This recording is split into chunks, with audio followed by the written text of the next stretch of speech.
Hello and welcome to the Keto Man's Club podcast. We're glad you're here, where each week we talk about men's health and lifestyle. We do so with the foundation of the ketogenic diet and lifestyle. If you don't know what keto is, stick around and you'll find out. The podcast will bring you real, honest fun. Each week we strive to uncover the tips and tricks that you can use in your everyday life to maximize your overall health. Find the clearest path to becoming the best version of yourself that you were meant to be. Hello and welcome to this week's episode of the Keto Man's Club podcast. My name is Chris. I am one of your intrepid hosts, along with Alberto Casillas and Jim Inman, and we're here with another exciting episode for you today. We have a guest from the group that we're excited to get to talk with, get to dive deep into his life and his journey of regaining his health and losing a buttload of weight. Pretty much literally. So we're going to dig into that deeper. But before we do, how are we doing, gentlemen? Jim, what's new? What is new? So I am in my first week in a new job. And one of the things I think I've talked about over the last couple of weeks has been the de-stressing of a job transition. I had the good fortune to have 2 weeks off and got some work done around the house, errands, all those kinds of things and everything. But as we were sitting here getting prepped up for tonight's recording, I looked at my Fitbit watch and noticed that my resting heart rate is actually, like, I had to look at it twice to make sure that it was right, because it is the lowest it has been in months. It's like 20 beats below my normal average. So just knowing that the de-stress is having that positive effect is, I am game on. I am thrilled to see. So that's my highlight at the moment. That's awesome. It is. That's phenomenal. Alberto, you have been traveling a lot. Oh, yeah. What's going on with you? I've been picking up the slack for Jim. That's what I've been doing. Last week was Wichita Falls, close to Oklahoma. This week is El Paso. Well, it's August 7th, and I'm in El Paso, so there's a lot that could be said there, but that's for another podcast. But next week they wanted me in Houston. Yeah, I could put the kibosh on that, because that would be 3 straight weeks of travel, and yeah, I'd like to sleep in my own bed now and again. Well, three straight weeks of travel, and then the first week of school for both of you. Yeah. Next week's first week of school, so I'm definitely not going to miss that. So yeah, I opted out of working in Houston next week. But other than that, yeah, just understanding what dry heat means, because it's a different monster over here. Like, according to the gauge, it's 103, 104 degrees, but like, I'm not sweating out here. It is the weirdest thing. I'm wearing pants, regular t-shirt, and it's like I walk outside and it feels like in Austin 85 degrees, but it's like 103. It's weird. Yeah, that is very different. We experience a lot of that down in the Rio Grande Valley whenever I lived down there doing work in Mexico in the middle of the summer, and we couldn't wear shorts. That was kind of a rule, because only children wore shorts in Mexico. So as a cultural thing, we would try to match that. So we would always wear jeans or pants and a t-shirt, and that was very, very hot most of the time. But we got used to it. But it was a dry heat down there as well most of the time. Okay, well, let's do the shout outs after our interview. But before we dig into the interview, I did want to give a quick reminder for our listeners to, if you can take the time, it would mean a lot to go onto your podcast platform, Apple Podcasts specifically, if you can, and give us a rating or a comment. It helps us a lot, helps the algorithm to see us and know that we're here, and put us in front of more people as suggestions. And that's really something that we would like to see happen, because we think we've got a great thing here. So if you would do that, that would be excellent. And just as another note with that, if you're not already a part of the Keto Man's Club Facebook group, you can do so by visiting our website, theketomansclub.com. And it's a great group that you will not want to not be in, just plain and simple. So that being said, let's go ahead and dive into our guest. Today we have Miles Russell with us. He goes by Telecron, correct? Yeah, Telecron with 2 N's. Yeah, and so he goes by that on Instagram, and so he's been on his journey and documenting it well there. got to actually hang out and spend time with him while we were at KetoCon, me and Alberto. And so we he's good people. So you definitely we're looking forward to hearing your story here today. Tell us a little bit about who you are, where you came from.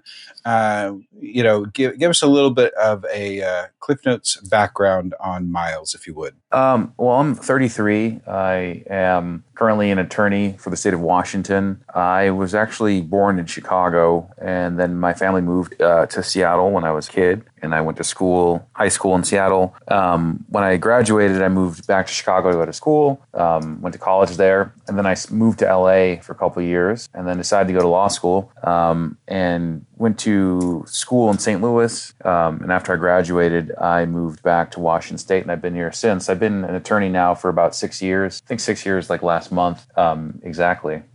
Very cool. Very cool. Is there a specific aspect of law that you're practicing? Yeah, so I do litigation, which means I'm a trial attorney. Some attorneys do what's called transactional work or legal or more client advice role. Those are kind of attorneys who review documents and draft contracts and give write advice memos. So in the context of working for the government, if someone needed are we following the law correctly when we do this? An attorney reviews that and says yes or no. But if someone sues the state or we need to sue somebody on behalf of the state, then we need trial attorneys, and that's what I do. So I'm in court a lot, usually multiple times a week. Okay, very cool. And that if anybody needs a lawyer, we know who to go to. Okay, so tell us. Go ahead and give us an idea. Get us started on what your health condition was before you kind of came to keto. What that was looking like, and things like that. So it was pretty horrific, to be honest. I had, before I guess successfully began the ketogenic diet, I think I peaked at about 465 pounds. And that's at 6'5". So I'm relatively tall. I'm a big guy. But that's relatively? But it's still a lot, no matter how tall you are. So I had, I guess just my entire life since I was a kid, I've been overweight. And when you're young, you can kind of get away with that. Sure, life is harder. Maybe you get out of breath and you can't run, but you don't notice too many of the negative effects of health. But by the time I was in law school, looking back, I had really bad sleep apnea. I'd wake up choking or feeling like I was choking or have dreams about choking. And I kind of knew I had sleep apnea, but I didn't want to go to a doctor. I had high cholesterol, and my doctor had put me on or suggested I take statins. I had high blood pressure. I had random chest pain. My feet and knees would ache. I just slept poorly. Even stuff like my libido took a hit. I was getting depressed. It was by the time I think I was about 20, 25 or so. It was just 26. My health was it was pretty bad. And I don't know. It's just it's hard to tell. And it's hard to tell when things change slowly. You don't just wake up one day having all these things go wrong. It's just every day gets a little bit worse. And then at some point you just kind of get used to it. It's like there's this, I remember once someone was telling a joke about getting hurt and they're like, well, you can't tell if you're getting better or you're just getting used to being hurt. And that's kind of the opposite is true when you're getting into worse shape. You can't really tell if things are going poorly for you or if you're just getting used to your new poor conditions. And so that's kind of where I was, very unhealthy and, probably at a greatly reduced life if I had continued down that road. And that was kind of the reason why I switched to keto in the first place, was to kind of save my health. You said that, you're a big guy, obviously. Was this anything in the genetic side of things? Were you brothers, sisters, parents, family? Was there a weight issue across the board, or were you kind of the odd man out, so to speak? Well, so yes and no. So my dad's side of the family, I don't think there's not much a history of obesity in that side of the family. We do have, my dad's side of the family is African American, and a lot of African Americans are prone to having high blood pressure and some heart disease genetically. So my dad, he's physically fit. He had a six pack until, a couple years ago, just like a ripped guy, very physically fit, but he had high blood pressure and some high cholesterol. And so I do have some of that genetic family history on his side of the family. But my dad's side of the family, no one really struggled with being overweight. I guess until recently. My aunt, actually, who has gone keto recently, has struggled with her weight, but only, later in life, mostly pretty fit. My mom's side of the family, I think some people have struggled with their weight. My mom did herself. So I think maybe my mother and like her sister were overweight and struggled with that. But I think, it wasn't just necessarily a family history, obesity. So I think it was kind of started with my mom and myself. My brother struggled with his weight as well, and so does my sister to this day. Fair enough. So obviously, like, we didn't even know each other until KetoCon. Yet, he was one of the KetoCon crew. That he was also in the roundtable discussion that we had. And that was the first time we ever met. It's the first time we ever interacted. But no big deal. And it was obviously after that I had gotten to follow you on Instagram, and just seeing your transformation posts, like, quite literally blew me away. Because if you would have just posted a picture of what you looked like before, I would have never, ever, ever thought that was the same person that you are now. So first off, congratulations on that, and for being so open about it and sharing everything that you've been through. But was there a certain point where you just knew something had to change, or was it just kind of like things just slowly turned over for you and started getting better? Or what was it for you that, when just made you want to start, like, this has to change now kind of thing? So I think it was literally like one day that it happened, because I guess that's not true. So when I was in college, I was already overweight, and when I was in college, I wasn't my heaviest, but I realized that, if I wanted to be more successful in dating and just, physically fit, like do some of the things my friends like to do, I needed to lose some weight. And so I was motivated to lose weight in college. And I did it just by working out really hard and, maybe trying to eat less food. I didn't really track calories. It was just like, okay, I need to eat less junk food and work out more. And I lost some weight. But then that was not successful. And I put on weight back on and got heavier again. And then when I was working in California for a couple of years, again, I was like, you know what, I need to lose weight again. And that time I'm going to buckle down and, track my calories, on paper, and actually gain weight. I was not successful. I just was trying to lose weight, but just got bigger and bigger. So it had been in my mind before. But by the time things got their worst, one day I just went to the doctor because I needed actually to get I moved to law school and was on the law school's insurance plan that students can get. And when I was in California, I already had prescriptions for statins and high blood pressure, and I needed to get those renewed. So the doctor was like, no, you need to come in. We need to actually test it. We can't just give you a new prescription. We need to make sure you need these. And so I came in and they weighed me, and they had to use a special scale. And the doctor came back after I had been weighed and looked at my blood labs. She said, look, you're basically pre-diabetic, you have high cholesterol, and you're overweight. That's like metabolic syndrome. And if you continue down this road, you're going to have diabetes. You're probably going to die earlier. So you need to change course. And that was just kind of like that's the first time a doctor ever laid it out for me. You will die sooner rather than later if you don't change things. And they told me to do what's called DASH, dieting around stopping hypertension, because again, I had high blood pressure, and the doctor thought that was the most important thing. So try to do a diet that's designed for that, which means like whole grains and vegetables and low salt. And the doctor told me to do that. And I just came home and was like, I got to change and I'm going to try this. And so even though that diet sounded disgusting to me, someone who was eating mostly junk food, to be honest, I was going to try it. So I went to the grocery store and looked at what I could buy and tried to get healthier things and tried it for a week. And it's just like, man, I can't do this. Like, I want my pizza and my chips and stuff. And then I saw like an article on CNN about a guy who lost like 200 pounds. And I was like, well, what did he do? And he talked about, it wasn't really referred to as keto back then. It was called just low carb. And he talked about this low carb diet. And I was like, what's that? And I looked into it, and there was this thing called the low carb mega thread on this website called Something Awful, which may or may not exist anymore, but it was like a forum. And there was a post about like the keto diet and the Atkins diet. And I'd heard Atkins before. And so I just called my mom up and I was like, didn't you do Atkins once? And she said, yeah, it's a low carb diet. And so she sent me a book to read about it. And I was like, oh, this kind of makes sense. I'll try this. And I can eat things that I find relatively, tasty, like burgers and bacon and eggs and chicken wings. And so that was where I started. And that was about the fall of 2011. So, almost 8 years ago this fall. And, that was kind of the jumping off point. And it wasn't like a straight line between now and probably when I lost the majority of my weight, but that was where the journey started. And it wasn't just like perfect. I had periods where I went off keto and got lazy. and like knew that, but like was doing it intentionally. And then periods where I buckled down more.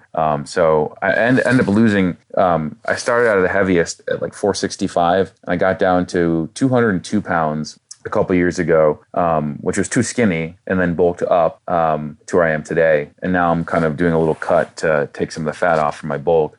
So I think the maximum I lost was about 260 something pounds. Wow, that's crazy. And you had mentioned the DASH diet and how none of that seemed appealing to you. So, I mean, I know the answer to this question, but your approach to keto currently, what does sound appealing to you, and what does most of your diet consist of now? Well, so, I mean, over time, my diet's really simplified. Like I do like a carnivore based approach. I'm not one of those like strict carnivores that's like, oh, only eat beef and water and salt and thinks that plants are evil, or any of that. But over time, like I've always liked meat and didn't necessarily like vegetables growing up. But I actually do like a lot of vegetables now from like learning how to cook and experiment with that. But when I first started keto, it was like, oh, I got to have all the replacements for the food I like. It's like, I want to get like low carb bread and, make like, pizzas and all those things. And so that's my first approach, was doing those kind of things. But over time, I learned how to cook meat really well and realized, you know what, this is kind of like enough for me. I don't necessarily need all the replacements. And then I had discovered Sean Baker and some of the other influential carnivores a few years ago. And I was like, I'll try this for myself and see if there's anything to it. And I actually felt better. Like my digestion improved. I had less bloat. I got leaner. I performed better in the gym. I slept better. And so what I learned from that is that I don't necessarily need as much vegetables as like the mainstream like diet philosophy would indicate, like, oh, you're going to get scurvy, or you're not going to be able to poop or whatever if you don't have fiber. And that's simply not true. So today I kind of do mostly, I call it like hyper carnivore. I didn't invent that phrase, but I think that's the most accurate. That means when most of your nutrition comes from animal products. So I call it like hyper carnivore or carnivore adjacent. So I just primarily eat meat. It sounds like a legal term for me. Yeah, exactly. I put it, I mean, when you're a lawyer, words have meaning. So I just I like carnivore adjacent, and that works really well for me. It's really simple and it keeps me satisfied. Yeah, and I can attest to everything you were saying about digestion, gym performance, leaning out. Because I mean, I'm not nearly as fancy as you. And for our listeners who you think that I cook some crazy impressive stuff, you have yet to see what this man's capable of. But I'm the same way, mostly carnivore. But I'm not going to, as I say, I'm not going to push away a salad for the sake of claiming to be a carnivore. If there's a salad in front of me and it looks good and I feel like eating it, I'm going to eat it. But, I'm really not going to go too far out of my way to prepare my own. But I'll definitely enjoy one every now and then. Yeah, I mean, you don't have, and that's the thing. Like, I really enjoy cooking and making food that both looks good, at least looks good to me, and tastes good. But the diet doesn't necessarily need to be that complicated. I mean, some people just eat bowls of ground beef or they cook steak in the air fryer, and that's what's important to them. I mean, not important to them. That works for them. I think the most important thing when I always tell people about why I eat the way I do is because it's sustainable for me. Like, you could probably lose weight, with a whole multitude of diets, but it won't matter if it's not sustainable. For me, like cooking steak and eating mostly meat is very sustainable. Like, it never gets old for me. Maybe every now and then I crave something different, like a different kind of meat, but it's not like, oh man, I can't do this. And like I said, like, I'm not one of those carnivores who thinks that vegetables are like incredibly toxic and like bad. I mean, I do get a little bit more bloated if I have like broccoli or asparagus, but every now and then I want a salad. And when I want a salad, I'll get a salad, and that's what works for me. Miles, I want to ask you something. I was listening to a podcast earlier today, and one of the topics kind of got into body dysmorphia. And, being 6'5", I mean, you kind of tower over people and whatnot. Did your height ever impact your perception of who you were, so to speak? I mean, not only did you have a weight issue, but your height as well. I mean, was this a combination of stuff that you ever struggled with throughout puberty, entering adulthood and whatnot? Yeah, I think so. I think looking back lately, I think there was an element of that. So I've always been like a bigger person, taking up more room. Like, I was one of the tallest kids in elementary school until, of course, most girls get their growth spurt first. I played basketball, and then I was one of the tallest kids in the school, and then the girls overtook me. But then by middle school, I was one of the tallest kids again. And so fortunately, because of being such a tall kid, no one ever really was able to bully me. Like, I wasn't a violent kid, but my dad always raised me to to like, don't take any guff from anybody, stand your ground, don't start fights, but, protect your brother and yourself. So I was able to go through life for the most part without ever really being like, knocked around for my size. But I think as I got older, I think I got fatter, I probably consciously or unconsciously tried to minimize the space I took up.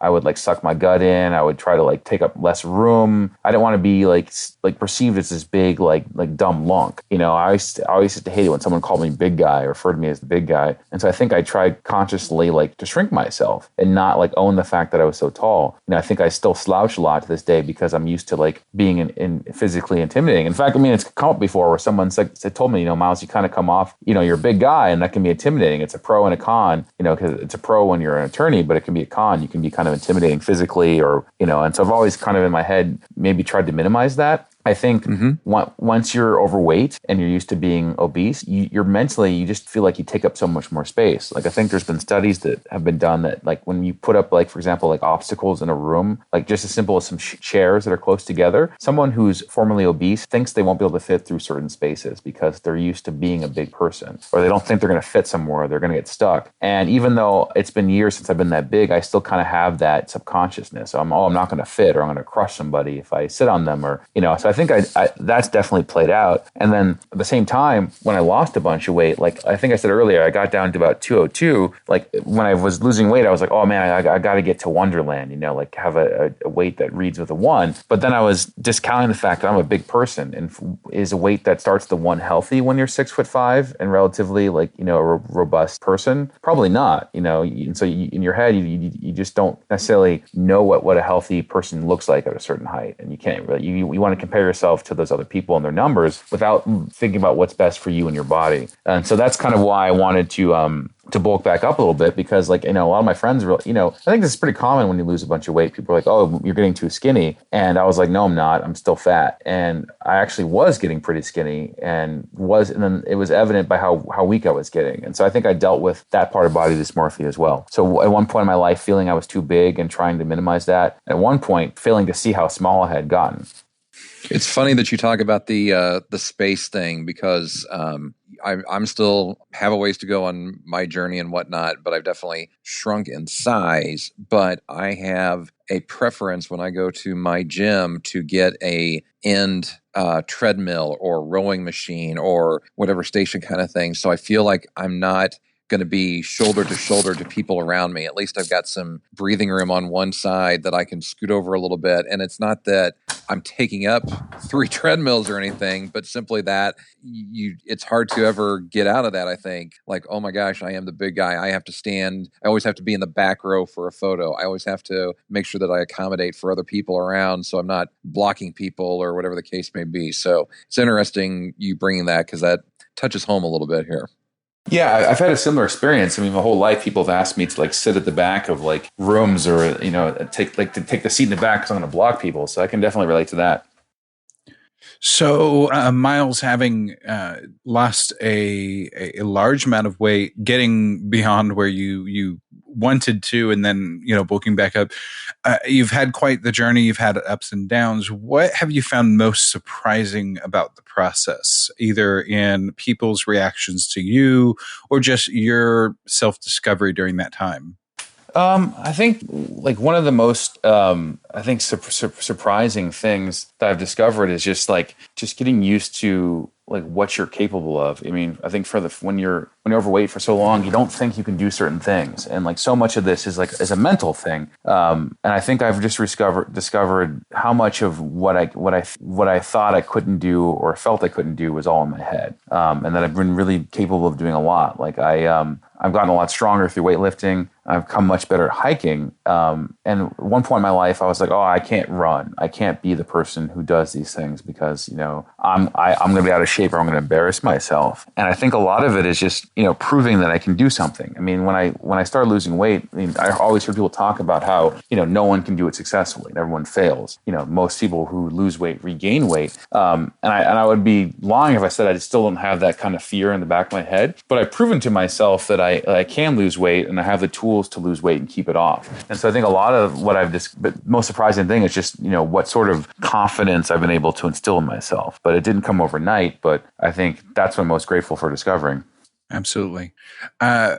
Resource wise, what's your go to, or another way to frame it would be if you, which you probably have regularly, if you had someone coming to you that's just getting started, where would you send them to get, startup resources for keto or for weight loss in general? That's actually a really difficult question to answer. Only because I think not to use a phrase, but I've been in the game for a while now. Like, I consider myself to be more of a seasoned veteran. I'll tell you what, the Keto Men's Club on Facebook is amazing, but I would never send somebody to Facebook. I think Facebook has just a bunch of cesspools and extreme views about a lot of different diets or whatever. And I always hear people say, "Oh, I heard on Facebook that keto is X," or "I heard on Facebook Y," or "Someone on Facebook told me this." And so I think there's a lot of misinformation out there. I think for a long time, Reddit was a great resource for me. I think it still is a great resource, but like Reddit is almost like any other forum. It's made of people, and people are flawed, and so there's gonna be a lot of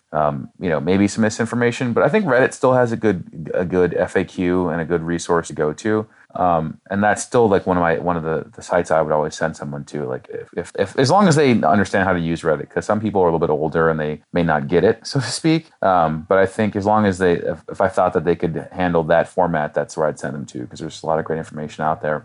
I think nowadays, because I've gone through social media, have met some people and connected with them, I think there's a lot of great websites that have more information that's a little bit filtered. So, obviously I'm a big fan of Robert Sykes' Keto Savage. I'm a big fan of Fat for Weight Loss, Aaron Day, who's in Australia. I'm a big fan of Danny Vega, and I'm a big fan of Keto Gains. And all four of those people have different approaches and philosophy to keto. Very, very but different. I don't think very, very different. But I think that they don't have any bad information. That's what's most important. So I don't think anybody would go wrong turning to any of those resources. And so maybe I would send somebody to one of those sources saying, "Hey, this is just one approach, the ketogenic diet. I don't think you'll get any bad information here, but it may not be the best one for you, but it'll tell you how to get started." Yeah, kind of take it back a notch of what you were saying earlier. I just wanted to say, me at my heaviest, I was 195 pounds, which is, I'll be the first to admit, I never got terribly huge, but I at grand total lost 30 pounds, and as of now, I'm back up 10. With the bulking and everything, but I got that wasting away comment. Remind you, like I said, I only lost 30 pounds, but I got that wasting away comment from everyone. And even to this day, people that haven't seen me in a while, like, "Oh, you're wasting away." And it gets aggravating. It's just like, I'm healthy. This is what a person's supposed to look like, or this is what a person's supposed to be leaning towards as they get healthier. And, and I never really had a terrible problem. I was uncomfortably overweight, but what you just said about finding out what you're capable of along your journey, that, in case you haven't noticed, I tend to push myself really hard, and people think I'm nuts, but it's I've never been healthy enough internally to really know what I was capable of. And now that I am, it's just well, why stop here? Let's try a little far. I see all the stuff you post about you hiking, and I've never wanted to hike so bad in my life. I'm sitting here in El Paso. There's mountains outside my hotel window, and I'm dying to convince the dude I'm down here working with this. I'm like, "Dude, let's just drive into the mountains, stop driving, and start climbing." And yeah, he's not down for that, but I still got 2 more days to work on him. Yeah, I mean, what you just said brings two things to my mind. When you're saying how people respond to you losing weight. Well, one thing, I think that what's normal, we've normalized the unnormal in modern society. I think there's a phrase, obesogenetic. I'm not sure who coined that. Maybe it was Dr. Jason Fung or somebody, but we live in an environment that's obesogenetic. And what that means is that it's harder than ever to remain lean and healthy. We don't have any want in it. Well, I'm not saying everybody has access to food, but few people die from starvation in this country anymore. People die from obesity, and that's because we have hyper palatable food available whenever you want it. You can get it delivered to your door right now. I can just put on my phone and get 10,000 calories of pizza. Someone back in the 50s didn't have that, and they didn't have the modern processed food. And they worked a lot more physically. So people used to be relatively trim. I'm not saying, that there was smoking and, other problems back then, but most people weren't over shape and obese. Now we live in an environment where that's the norm. And so, there was,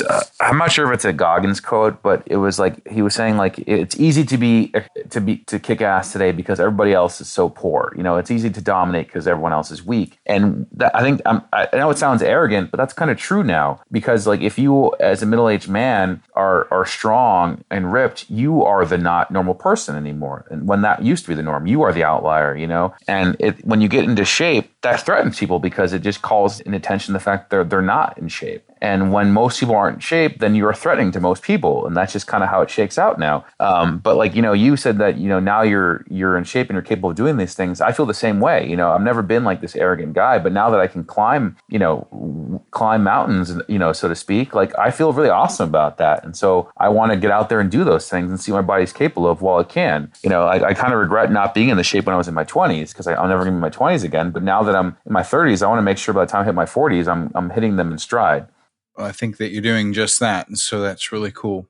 To switch gears a little, one of the things that I think you've had, I guess, somewhat insight or somewhat specific insight for would be the relationships that you've built in the keto world. You have a pretty decent following on Instagram, but you've connected with a lot of the folks on Instagram as well.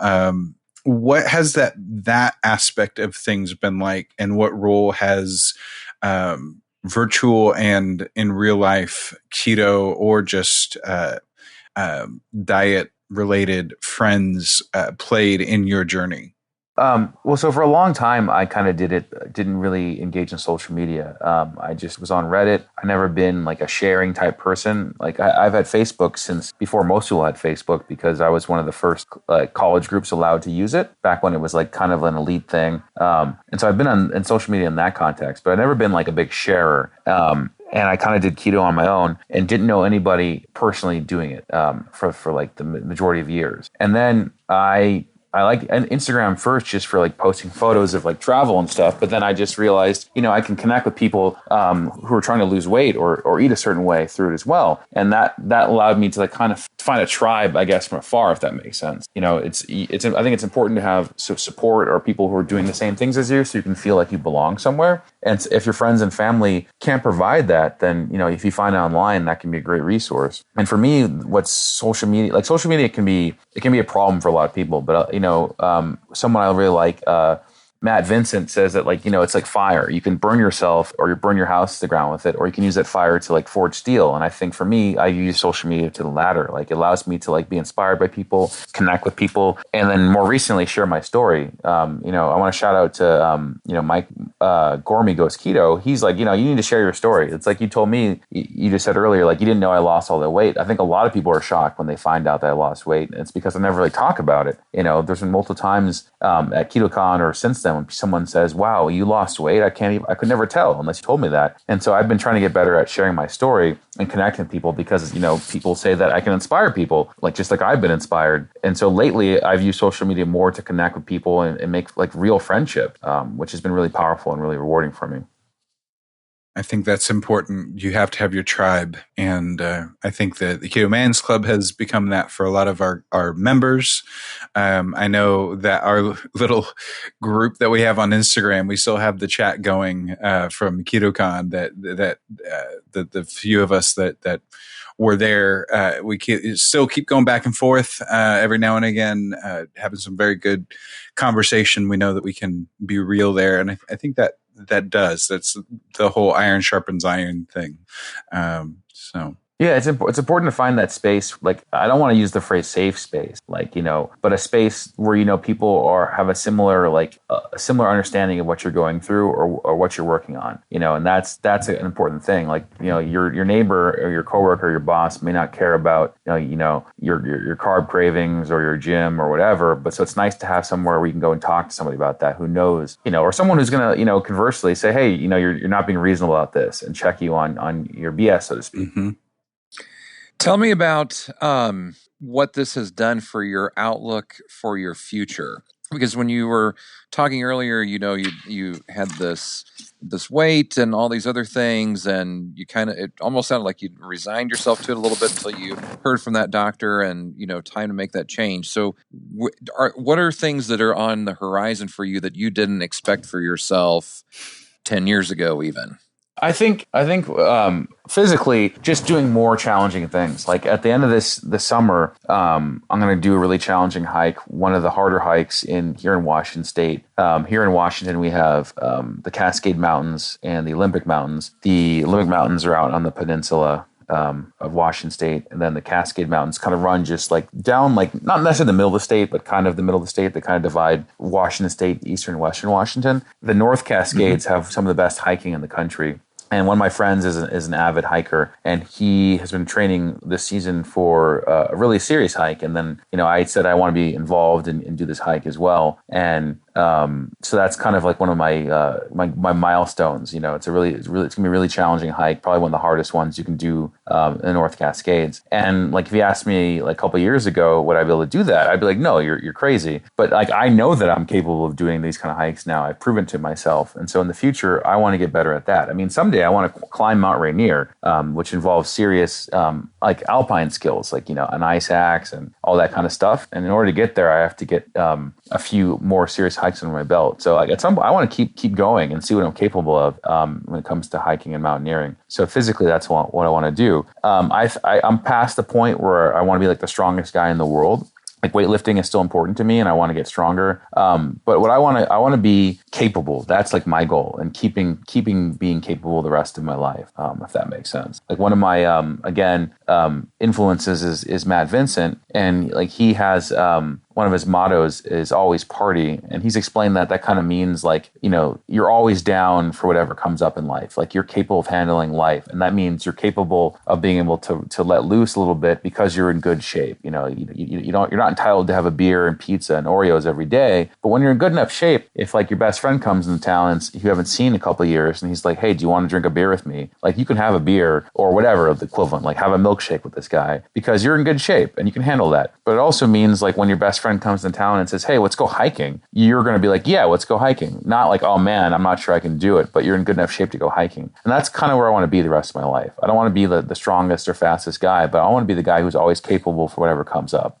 That's actually really cool philosophy, because I know that there are people in the Keto Man's Club who have written about that exact philosophy, that they're now able to do things just because they're able to do those things. Before, it was like, I'll do it the next time or pass it off or whatever the case may be. And now they're setting the example. They've set the bar. Like, friends will come into town and we're going to go kayaking. Well, they're going to not only go kayaking, but then they're going to go hiking afterwards, kind of thing. And they just, that energy and zest for life kind of thing has all come together, seeing how keto has changed them physically, emotionally, in so many different ways. Yeah, exactly. Like my dad, he's getting older, and so he's not like a young man anymore. But like last month, he's like, "Hey, do you want to go to?" There's an island here called Whidbey Island, which is north of Seattle. It has kind of like a smaller. There's a naval base on it, but there's a lot of like vacation rental properties in rolling hills. And my dad called me, and he's like, "Hey, what do you think about we rent a house for the weekend and just ride our bikes everywhere? 400 pound miles would not be able to do that, but like I'm like, sure, let's do it. And I could do it. I'm in good enough shape to do stuff like that. And that was looking back like a really important like father-son experience, to just be able to go ride bikes with my dad. Like that's what I think this life can give you, is if you stick to it, like the ability to do those things, because that's I'm not going to remember some movie that I saw with my dad or some like something like that, but I'm always remember like us riding bikes together on a whim like that. Those are that's like life, that's memories, that's what's rewarding. So what is, do you have any, do you have a specific favorite moment that you've experienced since you've reclaimed your health, or anything like that you'd be comfortable sharing? Yeah, I mean, I don't know.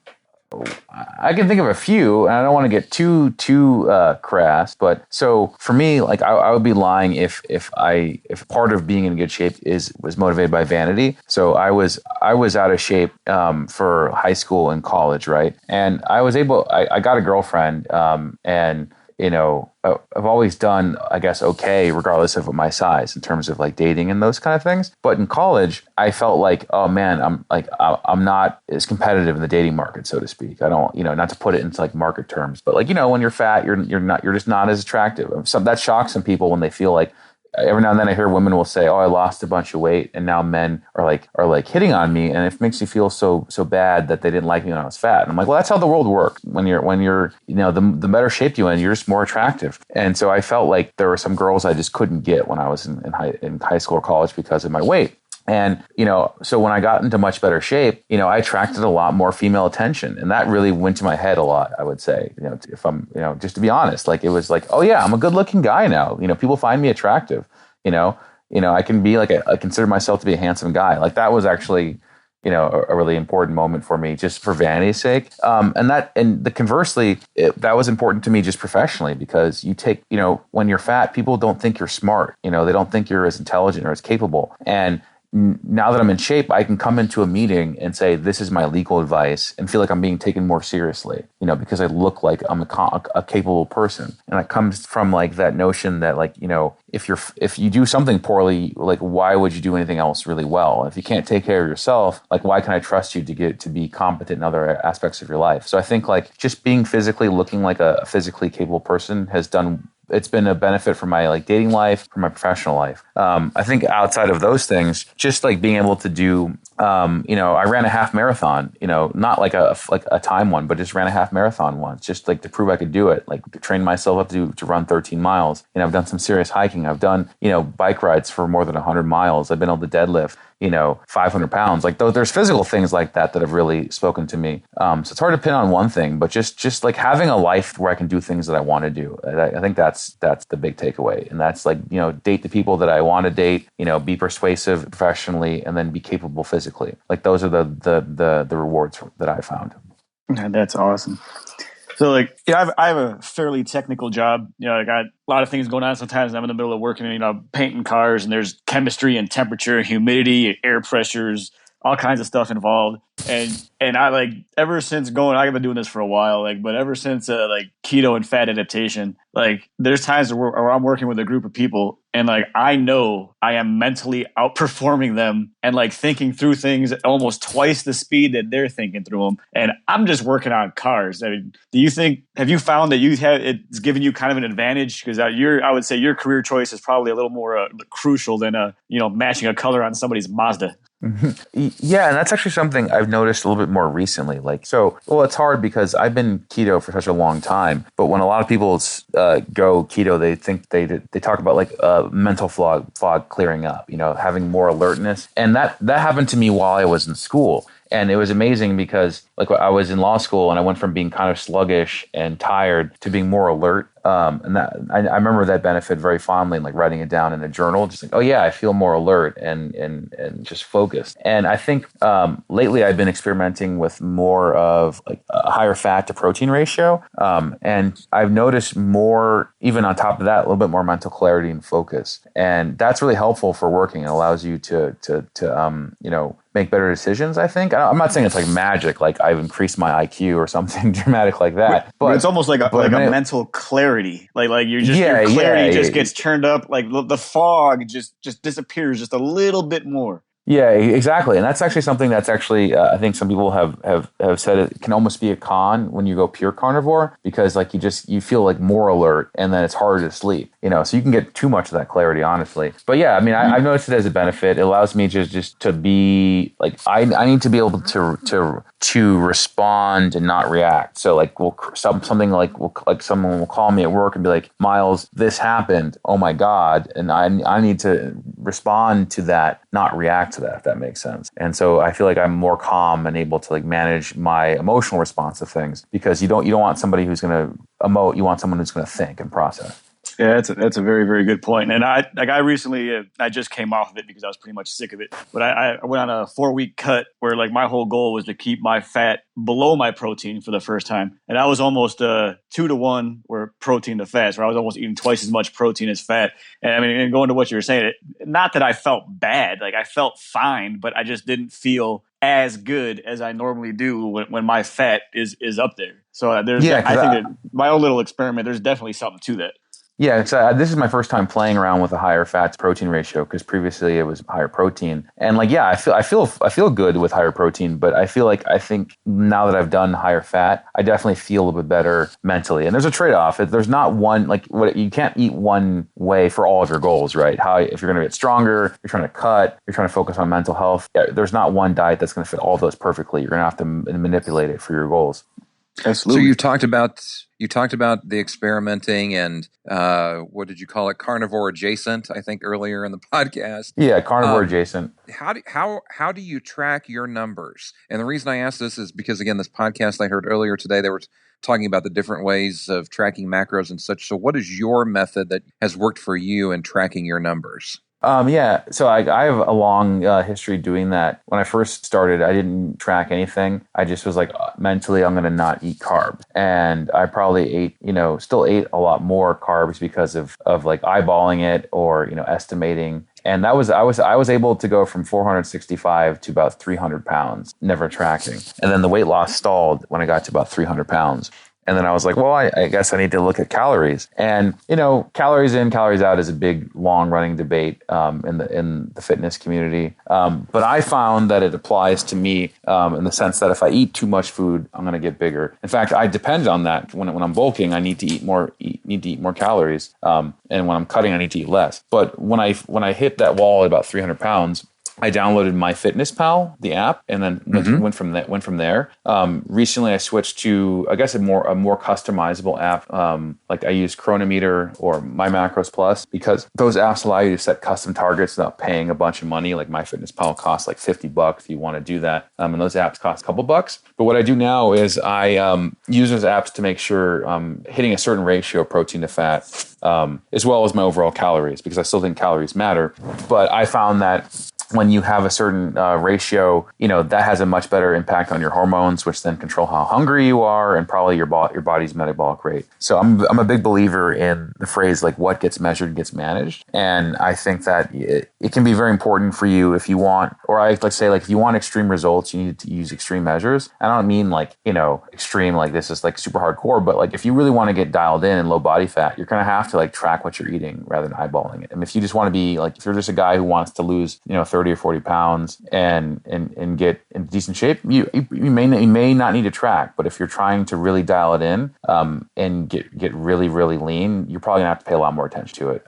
And so I like to track just when I'm cutting or bulking to make sure I'm not eating too much, and then make sure I'm not eating too little. If that makes sense. Mm-hmm. It does. Miles, do you have any best practices or like a number one tip that you oftentimes give folks? And we'll kind of use that to start wrapping things up. I think my number one tip is don't be afraid. I think people let fear stop them from deciding or acting. Like, so many people will say like, oh, like I don't know if I could do that, or that sounds weird to me, or I can't, or and it's really rude to me. Like, I think those are excuses. And what I'm hearing is I'm afraid of trying that and failing. Because like when I'm going like hiking or something like that, and I look at like a long hike, and I tell myself, oh, I don't know if I can do that. I'm really saying, well, I'm afraid that I'm gonna get up there and I'm gonna have to turn around. And so what if you have to get up there and turn around? Like, so what if you want to do something and you fail? Like, that's how you learn. People are always afraid of not being able to do something because they don't think they're gonna be able to do it perfectly. And it's like, I failed a bunch of times along my way to where I am today. Like, I didn't just decide I'm gonna lose 200 something pounds and do it. I had periods where I regained weight. I had periods where I didn't think I was going to be able to do it, but I just kept trying. And I think that my first advice is just don't be afraid of failure. Failure is how you learn. You learn so much more about yourself, no matter what it is, from failure than success. Like if I go, like my job, I'm an attorney, and so I'm supposed to win, right? But and I win way more often than I lose, or else I probably wouldn't have a job. But I've learned far more about my abilities as an attorney when I've lost than when I win, because you don't necessarily know why you win sometimes, but you know why you lost. That's a very good point. Yeah, and I think that goes across the board, because I taught automotive refinishing and custom painting and airbrushing at a technical college, like in a previous life. And the students would always ask me, be like, "Oh, like how'd you get so good at painting?" And I told them, I messed up a lot of cars. And then they'd sit there staring at me, waiting for a punchline. And I'm like, no, there's no punchline. Like, I messed up a lot of cars. And then you got to fix them. And that's how you get good at painting, because you don't get paid to fix them. You only get paid to paint them once. And like they're waiting for this, deep, profound answer. I'm like, sorry, guys, that's really about it, man. Miles, I'm curious if you have run into a high school friend, college friend, somebody who knew you at your peak, and then they look at you now and like, no, you're not the same dude. Have you had any? I'm just curious. I mean, because it's such a drastic change. Has anybody just been like, you've got to be kidding me? You can't be the same guy. Yeah, I've had it several different ways. I've had like the whole gamut of reactions where some people didn't say anything. They're just kind of like, oh, I mean, until like it came up like, oh yeah, you lost a lot of weight and it's been crazy, but I just didn't want to say anything. And then I've had friends who are like, oh man, you used to just be like huge and now like you're like this keto like superstar. And then I've had people who are like, are you sure this is healthy? Like, how do you poop? Like, I know you lost all this weight, but I'm still concerned. So I've had like every reaction you can think of.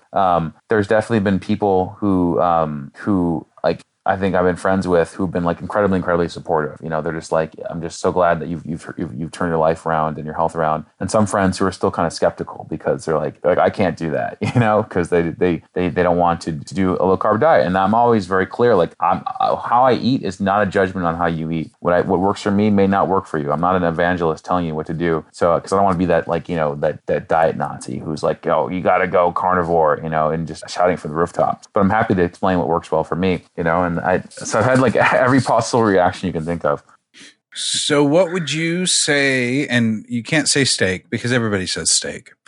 What's your favorite keto meal? Well, you said I couldn't say steak, so I won't say steak. But I think, I think one of my favorite things to make, that's a keto meal is eggs of some kind. I'm really fond of Kerrygold butter or a good butter, and you can't really go wrong with eggs. I think I eat them hard boiled. I eat them the Instant Pot. I eat them scrambled. Eat them fried. It's just so hard to like. If someone asks you like what's one food you'd have the rest of your life, it'd probably be eggs. They're just like so fundamental. Yeah. Eggs are awesome. Yeah, I can't argue that at all. I eat a lot of eggs. It's just like there's so much you can do with them. They're so simple. You can cook them fast. Like people tell me they don't have time for breakfast. I'm like, I literally scramble eggs in under 4 minutes. I've timed it. Yeah, it's a staple. It's not the sexiest thing, but it's a staple of my diet. I think after eggs, I'm a big fan of sardines, which I think a lot of people don't like, but I love sardines. Yeah, I tried those. I ain't going back. Yeah, because they're not for everybody. Not for everybody, that's for sure. Well, I think unless you guys have any additional questions, I think that's all the grilling we've got from Miles.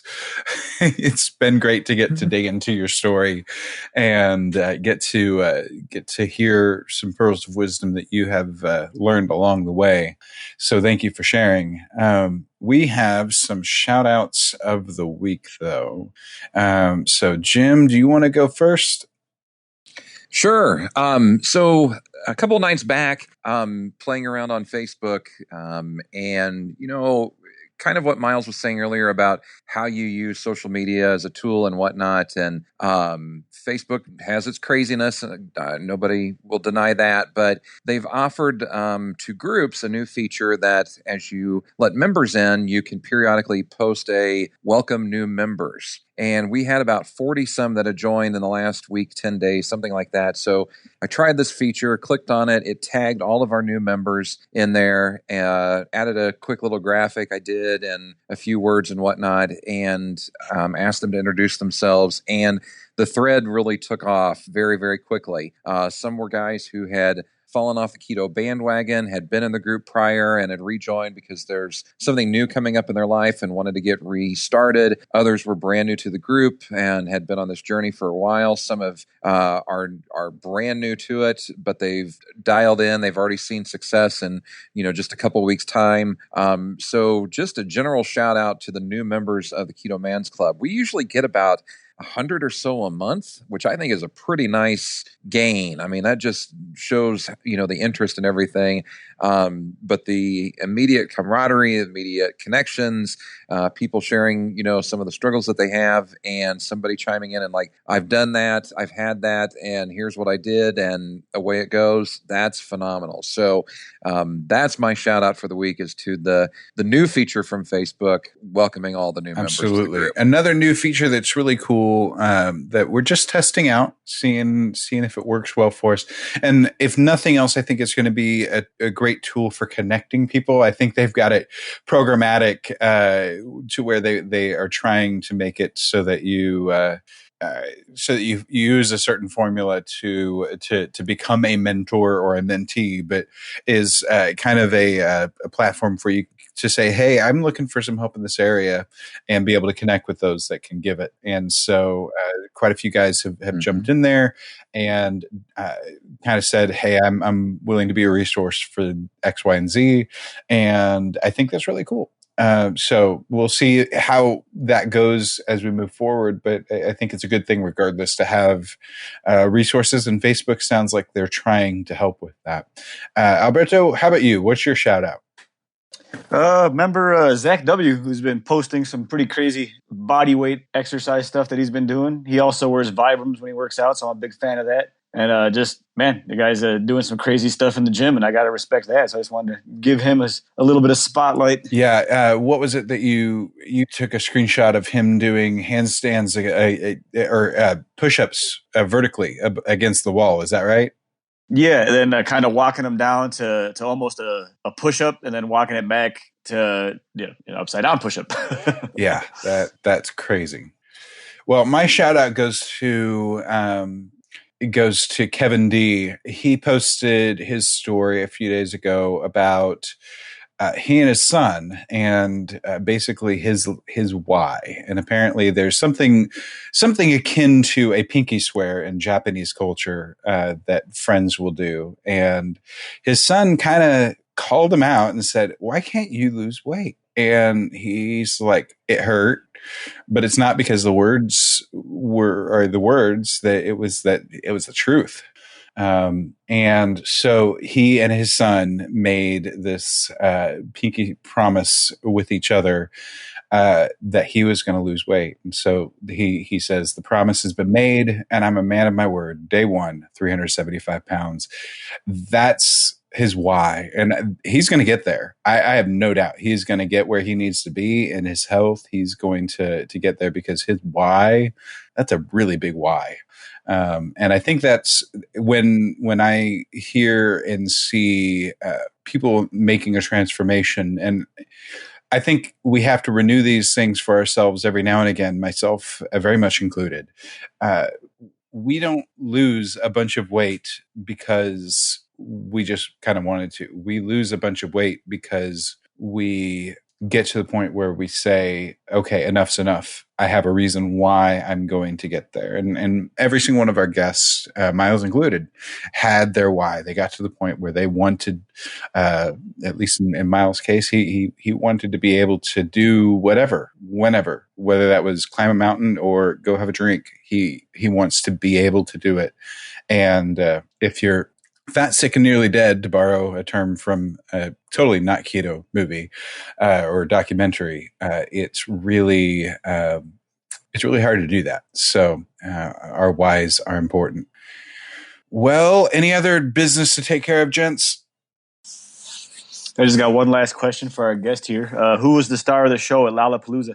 For me, it was Tame Impala. That's one of my favorite bands for a long time. They're a psych rock band from Australia, and they had a phenomenal show. There's only one song that I wanted them to play that they didn't. But you can't have every song, right? But it was a great show, and I got in really close and like had to. I sat through a band before them just so I could be very near the front. So I loved it. Nice, very cool. Okay, well, let's go ahead and go through our social information. Miles, we kind of mentioned it earlier, but where can people find you online, connect with you? What's the best place? You are in the Keto Man's Club, so that's one of the ways that people can get in contact with you is through the group. But how else might people be able to connect with you? I'm active on Instagram. My handle is Telecron with 2 N's. Okay, very good. We'll have that in the show notes for people to use to connect with you. And so for all three, myself, Jim, and Alberto, you can find us in the Keto Man's Club Facebook group, of course. We're in there probably way too often and way too much. You can also connect with myself at Deckman Keto on Facebook and Instagram. And I've been trying to post a little bit more there about keto things here and there. So that's where you can find me. Alberto, how about you? First and most important would be the Keto Cholo, at the Keto Cholo on Instagram. That's where I just started doing more of my fitness and keto stuff. And then if you're interested in random car painting shenanigans, that would be at @capital_painter. Okay. And Jim, how about you?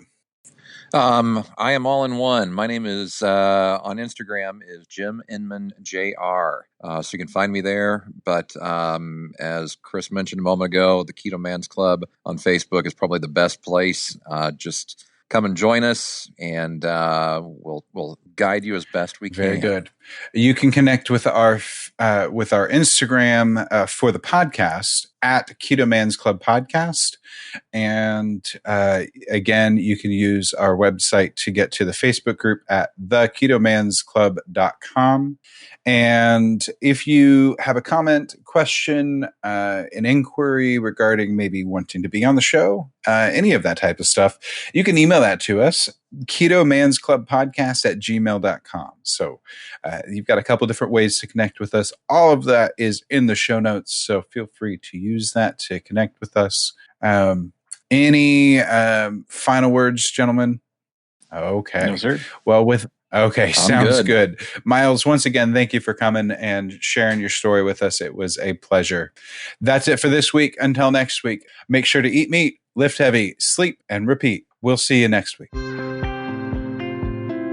Thank you for joining us for the Keto Man's Club podcast. Your support means the world to us. Don't forget to subscribe so you don't miss an episode. Would you help us spread the word about the Keto Man's Club by sharing with your friends and family? We're available on all podcast platforms, so just search for Keto Man's Club and you'll find us. If you would like to connect with us, you can do so a number of ways. Our web address leads to our Facebook group, theketomansclub.com.